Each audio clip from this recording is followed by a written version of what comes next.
Hello everyone, my name is AuroDev and welcome to the 6th devlog of Mortal Glory 2, a turn-based gladiator roguelike. And let's jump straight into it. In this devlog I decided to start with by adding hit effects to the units. So for example, when you hit someone in melee, there's bound to be blood spurting out, right? And yeah, of course, to visualize that even better, I want to have the blood on the floor, so yeah, it will show all the carnage of the fight on the floor also. And actually, it's not just visual what I'm planning.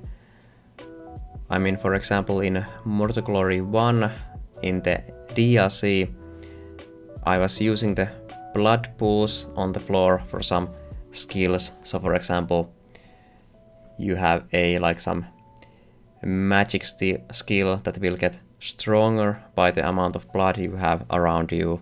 And similar to that, I think in this one I will also have skills like that will use the blood around you. And similarly, I also added this placeholder animation for the barrel destruction animation. Then while testing this out, I got an idea what to work on next, and that was to add this damage estimation animation to the health bar. So I had a few different ideas for this, how to visualize the estimated damage. What I settled on, I think, is this simple but elegant solution of having the estimated damage done on the health bar go from fully transparent to the main color.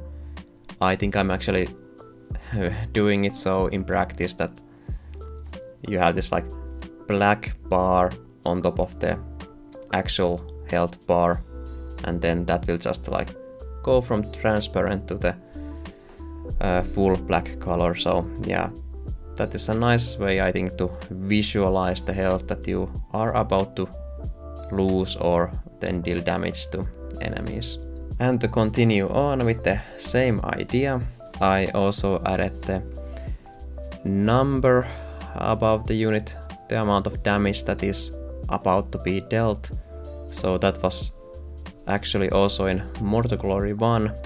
I actually didn't have it in the release, but when I added it in a later patch, I was like, why didn't I have this before? Because it's just so useful to know exactly how much damage will be dealt, and I think as a player it's very, very handy, because you don't want to make the player have to go around calculating their every move how much damage it will deal, and yeah, it can get bothersome real fast.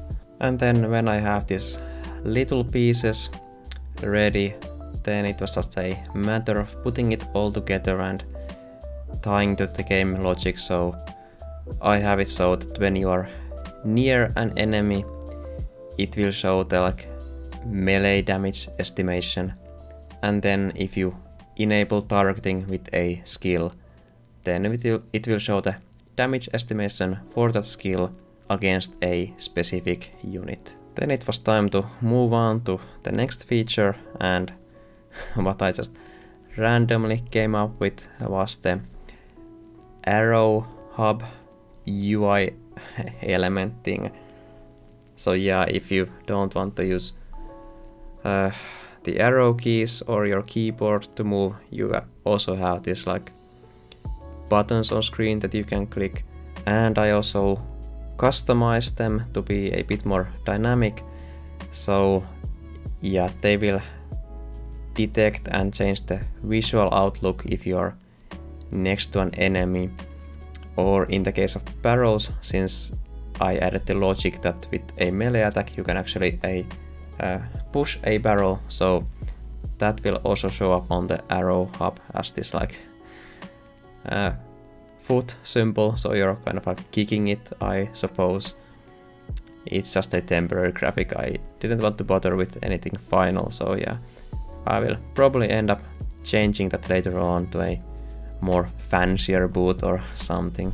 And then one feature that is very closely related to the damage estimations is this like actual floating combat text that I actually just copy pasted from my first game pretty much 1-to-1. So yeah, when you actually deal damage, it will show how much damage was dealt. As my next task, I wanted to knock out one important major feature of the game, and that was buffs. So to have this lingering effects on the characters, maybe a heal over time or maybe a burning debuff that you will lose health every turn.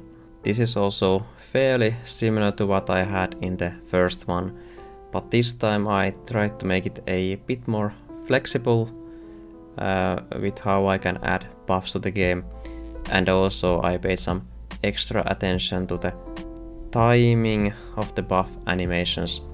So in the first one it was instant everything, so for example if you had something like 3 different damage over time debuffs on you, they activated at once, so it could look a bit funny when your unit just instantly died, and I think if I remember correctly then the animations just played in order over the corpse of the unit, so that looked a bit funny. So this time I made it so that the animation plays out, and I think during that the effect is being done to the unit, and then it will play the next animation, and then the next effect will play out. So it's not all in one instant, it actually like goes through them over time. So I think the end result looks more pleasing this way, so you actually see the like order of the debuffs and buffs being activated. As you can see in the video, there's a healing buff also, so maybe that will save you before the next debuff knocks you out, or yeah, whatever the case is.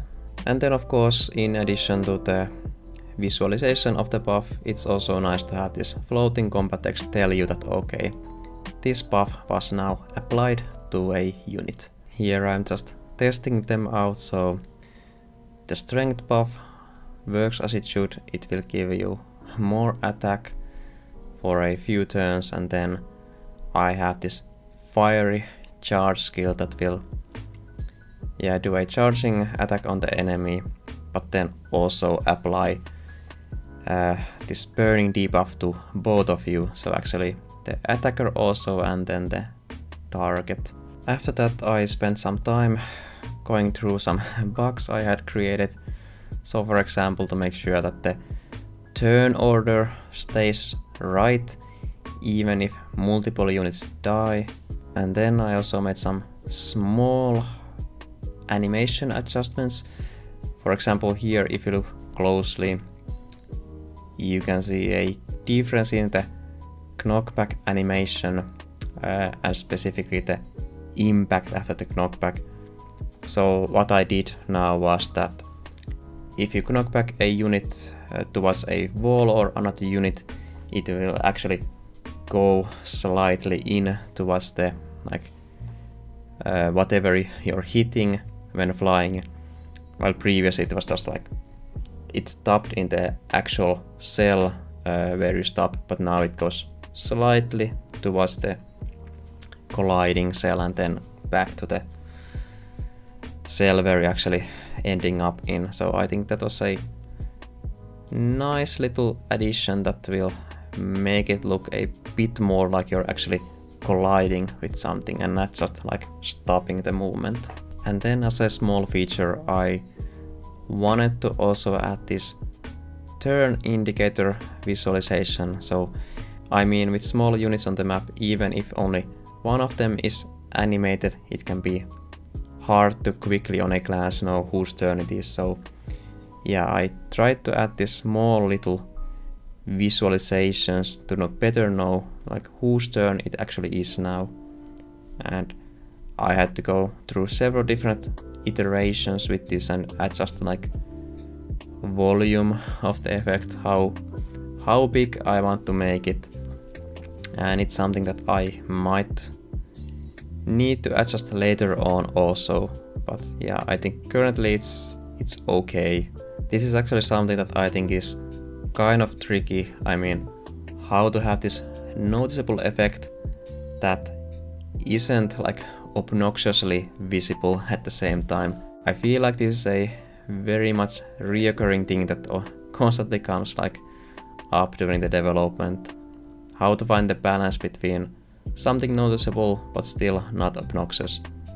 But yeah, I would love to hear your opinions and ideas. Like, do you think what I currently have here is like clear enough of an indicator that this unit now has to turn, or if it needs something extra in your opinion? I would love to hear that. And hey, that's actually everything I have for this devlog. As per usual, I would love to hear your thoughts in the comments below, and if you liked the video, please leave a like and all that stuff. And yeah, hey, thanks for watching, and I'll see you in the next one.